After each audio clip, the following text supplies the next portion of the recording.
So it's time to focus on the final act of Macbeth. So turn to page 60 in your text now, please, and I'll wait a moment while you dither and delay while doing that.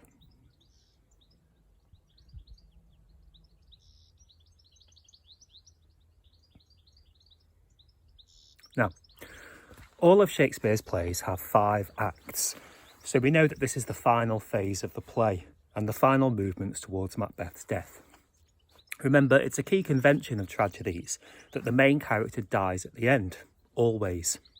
The audience is expecting it, it's inevitable. Now, this is due to the main character's fatal flaw. Remember, we talked about the concept of a hamartia, something within them that causes that downfall. Now, for Macbeth, it's his ambition. Remember when Macbeth was considering the murder of Duncan? He stated that his only motive was actually ambition because Duncan had been a great king and, he'd been very generous to Macbeth. And this is obviously why the witches selected him to carry out their plan to make fair things foul and foul things fair, because he was vulnerable. He had this hamartia, this fatal flaw, this obsession with ambition. The final act also brings about the fate of Lady Macbeth, and we see her punished for daring to not conform to gender stereotypes of what a woman should be. Remember, she pleaded with the spirits to unsex her, make her more masculine. Remember, she drove the plan to murder the king in its early stages. Remember, after the murder of the king, she said, "A little water clears us of this deed." Whilst Macbeth said that all of the water in all of the world could not wash the blood from his hands. Now, in Act 5, Scene 1, on page 60, we see all of this come back to haunt her, as she has gone mad and is haunted by terrifying visions.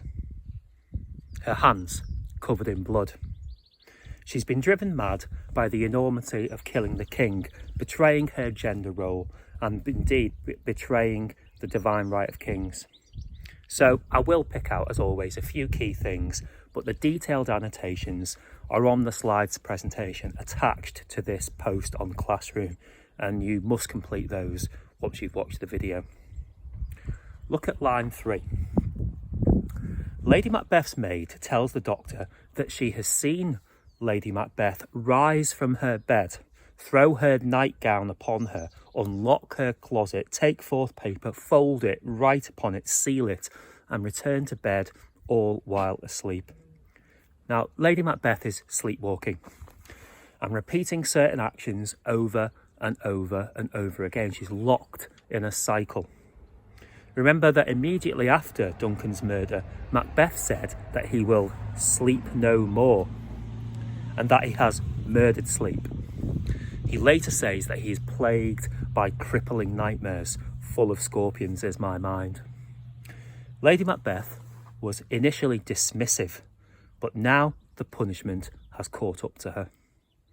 Look at what the doctor says on line 8, that Lady Macbeth suffers a great perturbation in nature, meaning essentially that she's suffering from a mental illness.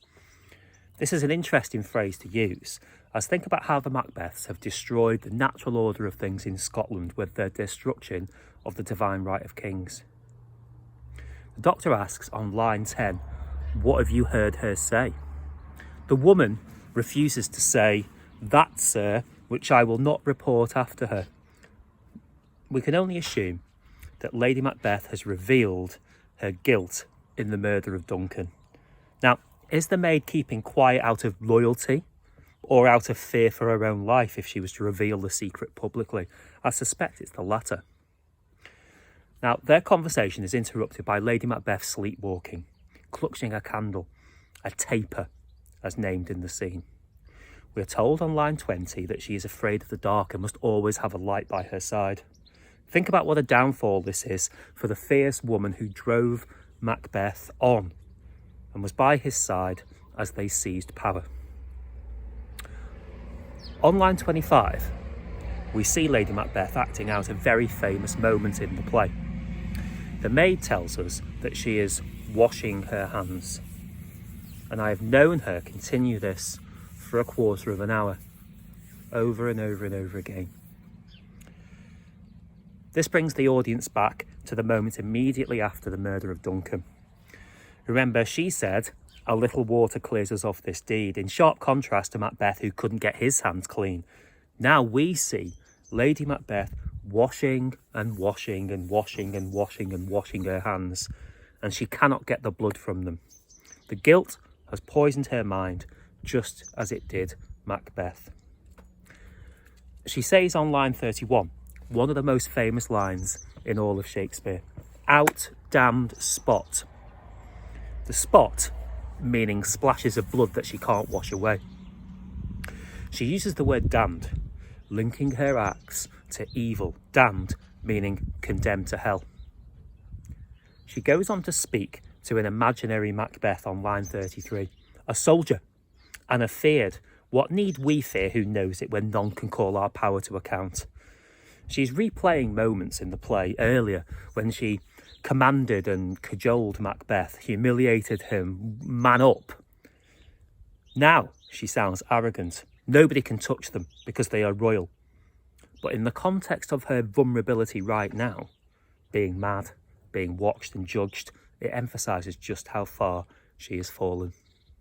She tells us on line 35, "Who would have thought the old man to have so much blood in him?" Here, she almost openly confesses to the murder of the king. She doesn't say his name, but it's clear what the reference is. And the doctor and the maid will have no doubt what she's referring to. On line 37, she refers to the murder of Macduff's family. The Thane of Fife had a wife. Where is she now? She's recounting all of the acts of blood that are on the family's hands. She then asks herself a question. Will these hands ever be clean? And of course the answer is no. Her crimes against nature are so great that she must be punished. The doctor and the maid are aware that they are hearing of very grave and very serious deeds. The maid says, "She has spoke what she should not." Lady Macbeth's confession is so serious that it could destroy the whole royal seat. Line 44 is key. Look at it closely. Here's the smell of the blood still. All the perfumes of Arabia will not sweeten this little hand. This is a key quotation. She can smell the blood from the moments after the murder. Now remember, smell is the most powerful of all of the senses. She is reliving the moments after the murder. She is there. All of the perfume of Arabia cannot hide the smell of the blood. This is near enough a repeat of Macbeth's statement after the murder of the king that all of the water in all of the world will not wash the blood from his hands. Now, compare once more to Lady Macbeth's initial statement after the murder. A little water clears us of this deed. Lady Macbeth sighs in pain. Oh! The doctor tells us on line 50 that this disease is beyond my practice, meaning that he can't help her. She's beyond the help of medicine. Look at line 58. To bed, to bed. There's knocking at the gate. Here, she's reliving the moment immediately after the murder when they were disturbed by the knocking at the castle gate. Just before the porter opens that gate to Macduff, who has arrived to collect the king, and he makes his jokes about erections. Now, she repeats what she said at the time. What's done cannot be undone. And that is true. They are both condemned to their fate. The scene finishes with some observations from the doctor. Look at line 63. Foul whisperings are abroad. Unnatural deeds do breed unnatural troubles. He is able to diagnose that Lady Macbeth has done unnatural things, and now her mind is plagued by unnatural illness. This refers to the divine right of kings and to the witch's opening statement that fair is foul and foul is fair. You know, the Macbeths have destroyed the natural order of Scotland, and now it's coming back on them. Karma. He calls her mind infected. There are so many references to disease in the play. Think also about how Macbeth's mind was infected by scorpions. Finally, on line 66, he observes that more needs she the divine than the physician. God forgive us all. Lady Macbeth cannot be helped by a doctor. She needs a priest. Look at how he actually uses the word divine, the divine right of kings. Of course, not even a priest can help her because she's beyond any hope of redemption. She's on a course to hell. And this is confirmed in a little while when she commits suicide, the greatest of sins, an act that throws her into hell as punishment. Now, I know there's a lot of information there, but this is a very important scene. So watch the clips of this scene that I put in the instructions post. Then, as always, do your annotations from the detailed slides PowerPoint attached.